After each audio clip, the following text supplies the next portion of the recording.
going off to conferences and courses, there are times where, you know, the missus is going to have to be home with the kids alone. And that's just a team conversation with your spouse and making sure that we're on track with why are we doing this and that it's for the best. So, I mean, I think for anybody, raising a family is not easy. It takes some work, and they're just like, my story as a kid, there can be some hardships raising kids, and there can be hardships in marriages and then in business. And it's just, you keep staying focused on your vision and your reason why and moving along. I totally agree with you that there's deficiencies in leadership and I'd say success or abundance mindset in a number of pockets.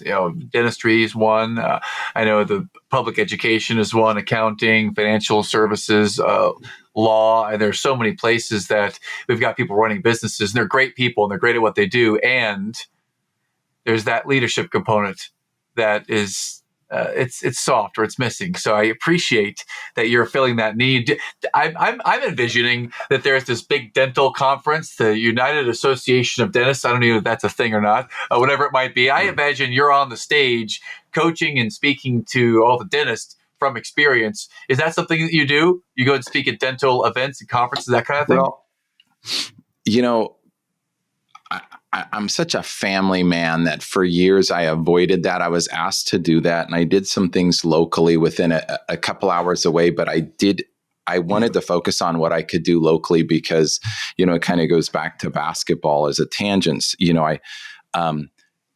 We talked earlier about basketball and team sports, and I think the value of those is so powerful in the different virtues and collaboration things kids can learn. So we put our kids in sports, and I coached a ton. So I was committed to being at home, and they all succeeded in that. And it was wonderful. And they learned a lot of things. So I've just recently now been with the youngest off to high school saying, okay, I'm willing to go off. So I'm actually speaking at a conference in Hawaii next month. And I've got some other things on the book. So, to answer your question, I stayed local for a number of years and did things either locally or online, but now I'm out traveling more in the business realm. Awesome. Well, good luck in that. And by the time we launch this episode, you may have already been to that event. So if you have some pictures we can put in the show notes, I'd love to celebrate that and show that. But you hit on something very interesting, is that you have 4 children and now they're grown, but they were there through these years of building a practice, scaling multiple practices, acquisition, and now the Kremer Leadership Institute. And 2 of them are working with you. So I'm curious what it was like to manage that harmony of being a parent, being a husband, being an owner, being an operator in the business. What was that? Can you talk about the highs and lows of that journey so far in your life? Yeah, absolutely. And, I think a lot of us are achievers and type A. And so we kind of go, and that drive or ambition to want to constantly learn. And so when we had the kids and they were little, I remember my wife and I would have time with the kids, and then the kids would go to bed around 8 or 8:30, and I'd stay up and learn and read and grow and kind of manage that balance. And then I always set my schedule with the clinical time of being able to be at all of their sports functions and games or help coach.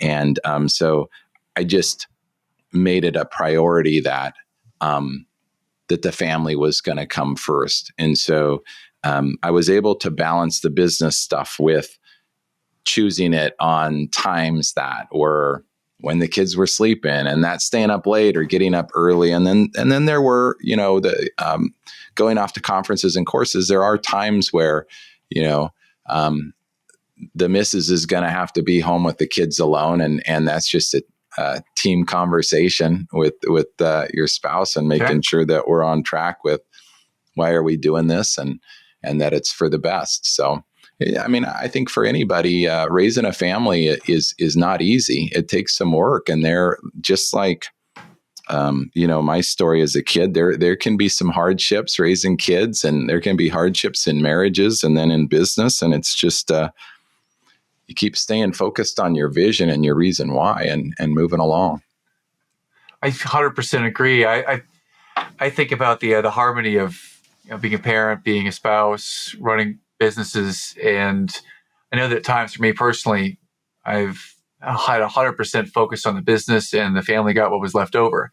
That was when my family was being born, when we were new and a young family, and it's shifted over time. We went through a stage where it was focused on the kids, focused on the business, but maybe my wife and I were really honed in on parenting, not on each other so much in our relationship. I wonder, since you've been married now for 30 years, I wonder about a time in life when you've got 4 young kids and all the business stuff. How did you and your wife navigate through those things in any of the times where it just became really heavy? Any insight you can share with us there? Because I know a lot of people have challenges with that, and I'd love to hear someone who made it to 30 years happily or happy now.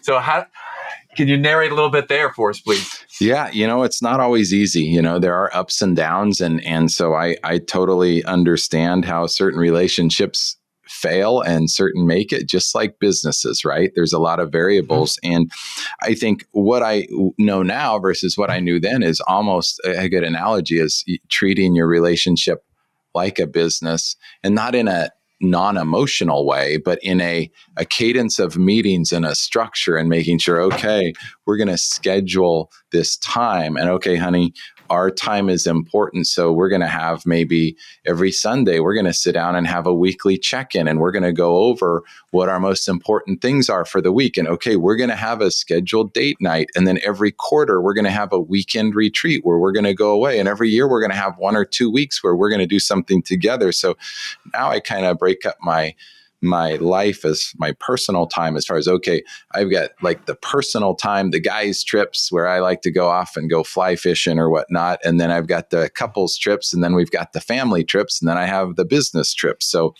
my wife and I sit down at the calendar, we look at that, we talk things through, we get in alignment, and that's setting that sort of business structure, cadence of meetings, and keeping on track, I think, is really beneficial.